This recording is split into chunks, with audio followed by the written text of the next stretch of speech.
ಮಾಜಿ DCM ಈಶ್ವರಪ್ಪಂಗೆ high court big shock ನೀಡಿದೆ. ಈಶ್ವರಪ್ಪ ವಿರುದ್ಧದ ಅರ್ಜಿ ವಜಾಗೆ ಹೈಕೋರ್ಟ್ ನಕಾರ ಮಾಡಿದೆ. ಇಲ್ಲಿ ಮಾಜಿ ಡಿಸಿಎಂ ಈಶ್ವರಪ್ಪನಿಗೆ ಹೈಕೋರ್ಟ್ ಬಿಗ್ ಶಾಕ್ ನೀಡಿದೆ. ಈಶ್ವರಪ್ಪ ವಿರುದ್ಧದ ಅರ್ಜಿ ವಜಾಗೆ ಹೈಕೋರ್ಟ್ ನಕಾರ ಮಾಡಿದೆ. ಆದಾಯ ಮೀರಿ ಆಸ್ತಿ ಗಳಿಕೆ ಕೇಸು ರದ್ದುಗೊಳಿಸಲು ನಕಾರ ಮಾಡಿದೆ ಹೈಕೋರ್ಟ್. ಪ್ರಕರಣ ರದ್ದು ಕೋರಿದ ಕೆಎಸ್ ಈಶ್ವರಪ್ಪ ಅರ್ಜಿ ಇದೀಗ ವಜಾ ಆಗಿರುವಂತಹದ್ದು. ನ್ಯಾಯಮೂರ್ತಿ ಎಂ ನಾಗಪ್ರಸನ್ನ ಅವರಿದ್ದ ಹೈಕೋರ್ಟ್ ಪೀಠ ಆದೇಶ ಹೊರಡಿಸಿದೆ. ಲೋಕಾಯುಕ್ತ ಪ್ರಕರಣದಲ್ಲಿ ಬಂಧನದಿಂದ ರಕ್ಷಣೆಗೆ ಮನವಿ ಮಾಡಲಾಗಿದೆ. ಈಶ್ವರಪ್ಪ ಪರ ಹಿರಿಯ ವಕೀಲ ಅಶೋಕ್ ಹಾರನಹಳ್ಳಿ ರಿಕ್ವೆಸ್ಟ್ ಮಾಡಿದ್ರು. ತನಿಖೆಗೆ ಸಹಕರಿಸಿದ್ರೆ ಬಲವಂತದ ಕ್ರಮ ಕೈಗೊಳ್ಳುವುದಿಲ್ಲ.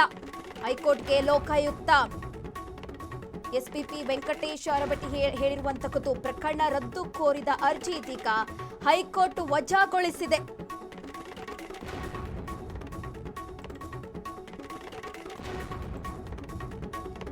ಮಾಜಿ ಡಿಸಿಎಂ ಈಶ್ವರಪ್ಪನಿಗೆ ಹೈಕೋರ್ಟ್ ಬಿಗ್ ಶಾಕ್ ನೀಡಿರುವಂತಹದ್ದು. ಈಶ್ವರಪ್ಪ ವಿರುದ್ಧದ ಅರ್ಜಿ ವಜಾಗೆ ಇದೀಗ ಹೈಕೋರ್ಟ್ ನಕಾರ ಮಾಡ್ತಾ ಇದೆ.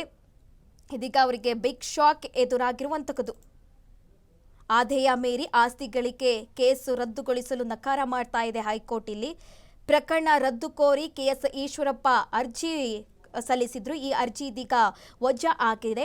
ನ್ಯಾಯಮೂರ್ತಿ ಎಂ ನಾಗಪ್ರಸನ್ನ ಅವರಿದ್ದ ಹೈಕೋರ್ಟ್ ಪೀಠ ಆದೇಶ ಹೊರಡಿಸಿದೆ. ಈ ಬಗ್ಗೆ ಲೋಕಾಯುಕ್ತ ಪ್ರಕರಣದಲ್ಲಿ ಬಂಧನದಿಂದ ರಕ್ಷಣೆಗೆ ಮನವಿ ಕೂಡ ಮಾಡಲಾಗಿತ್ತು. ಹಾಗೆ ಈಶ್ವರಪ್ಪ ಪರ ಹಿರಿಯ ವಕೀಲರು ಕೂಡ ಇಲ್ಲಿ ರಿಕ್ವೆಸ್ಟ್ ಮಾಡಿದ್ರು. ತನಿಖೆಗೆ ಸಹಕರಿಸಿದ್ರೆ ಬಲವಂತದ ಕ್ರಮ ಕೈಗೊಳ್ಳೋದಿಲ್ಲ ಅಂತ ಕೂಡ ಅವರು ಹೇಳಿಕೆ ಕೊಟ್ಟಿದ್ರು. ಇದೀಗ ಪ್ರಕರಣ ರದ್ದು ಕೋರಿದ ಅರ್ಜಿಯನ್ನು ಹೈಕೋರ್ಟ್ ವಜಾಗೊಳಿಸಿದೆ. ಹಾಗಾಗಿ ಇಲ್ಲಿ ಮಾಜಿ ಡಿಸಿಎಂಗೆ ಬಿಗ್ ಶಾಕ್ ಎದುರಾಗಿದೆ.